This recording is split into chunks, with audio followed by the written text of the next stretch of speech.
We are talking about the 4th piece to improving your health. This is the one that like I said, most people tend to start with this one. Number 4, exercise. So a lot of people want to start with it, which is totally fine because that may be the catalyst that gets you into. But it's definitely not the most important one. Like I said before, sleep number 1. If you haven't checked it out, definitely check out that specific one on sleep. Stress management number 2. Number 3 is your diet, nutrition, and number 4 is exercise. So, exercise, a great starting point for a lot of people because they get, what I've seen with clients, they get the itch or the determination to improve their eating habits from exercising. They're like, okay, well, I'm doing that, I probably should improve my diet. So that's why I say it's a good starting point, because then you normally try to start improving these other things. I've had clients who, they, like, from exercise, will start to ask the questions pertaining to sleep, pertaining to a whole host of things. And of course, if you have a good trainer, the trainer can be a great asset to helping you also improve a lot of other habits to manage your sleep, improve your sleep, and manage your stress. But again, in prioritizing, if you're trying to start, if you're somebody who's looking like, hey, where should I start? Well, this is number 4 in the priority list, so let's talk about it. Exercise. It is any exercise. Do the thing. Are they all equal? Not all is equal. There's definitely way better ways of going about it. But if you are at least doing something, being active is going to be better than nothing. Always something is better than nothing. Now, if you want to be more efficient to get to your goals, or you want to find the one that's going to help you reach your goals because certain things aren't going to do it. For example, you wouldn't want to go do Olympic weightlifting if you're a beginner.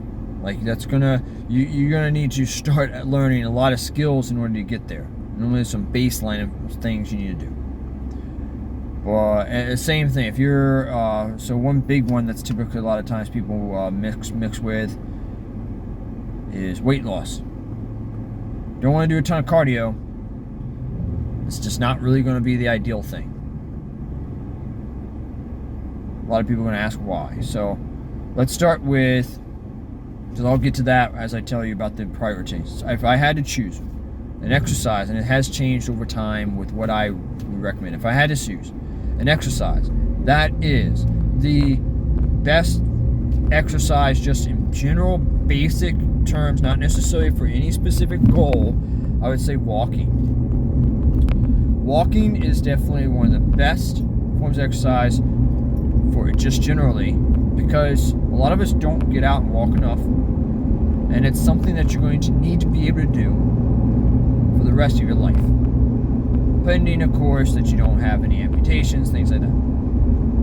As a person, I remember hearing a story about a lady who wasn't doing really good. She had fallen, had an injury and all. An older lady, and the doctor told her that walking, she was just creating more pain, so stop walking.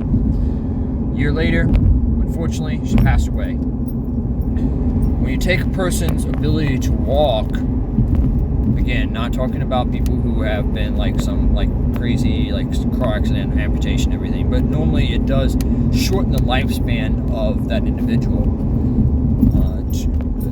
because you've taken their ability to really to be self-sufficient and really to be able to do just daily activities, going up and down the stairs, being able to go in and out of their house, the ability to be able to go to stores, to get up and go to the bathroom on their own, various different normal tasks. That's why walking is such an important piece to our exercise. And then, sorry for the movement, I don't want the phone to keep dropping. The big one that I would say outside of walking that is going to make bigger impacts to pretty much any goal, really, any health goal, whether that's mental health to any physical goal, is going to be strength training. Of course, we need to go down a rabbit hole and go, what's the best form of strength training, but let's just stick with basics here. So strength training is going to pretty much trump any cardio form of exercise for pretty much every goal, unless of course like you want to be a marathon runner. Why? Because strength training will improve your muscle mass, lean tissue, improve your strength, improve your tendons and ligaments, improve the density of your bones, the thickness of your bones. So in other words, if you have osteoporosis, osteopenia, it can quite literally reverse that. It also has been shown through studies that strength training can improve your cognitive health. I had a client of mine years back who I remember he started with me. He had neuropathy. He was in his 70s, and he eventually wound up getting diagnosed with Parkinson's.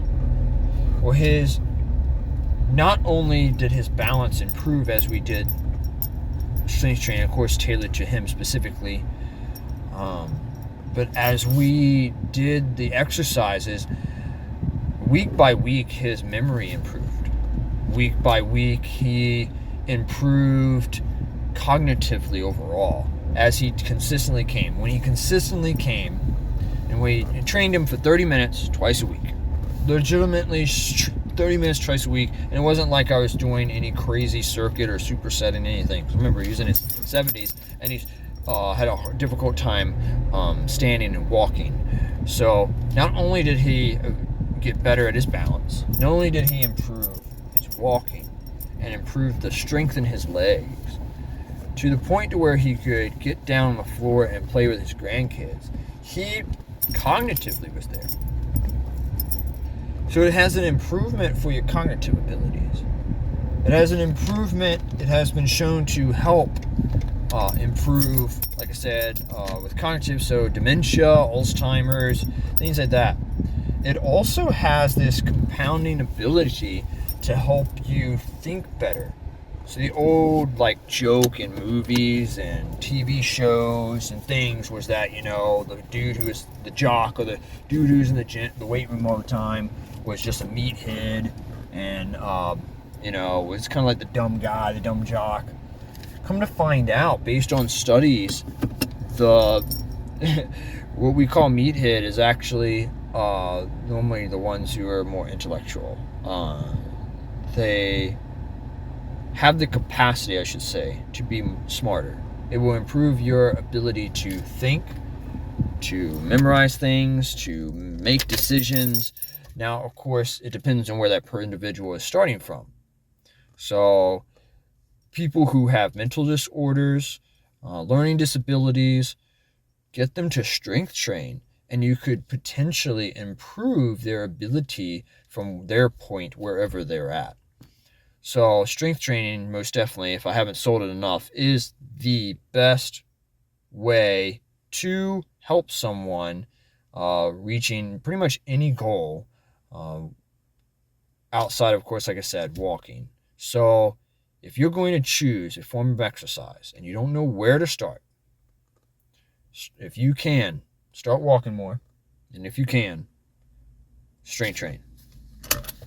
All right. I arrived at my destination. This is a little bit shorter just because of the fact that I'll be discussing this a lot more as time goes. So, till next time.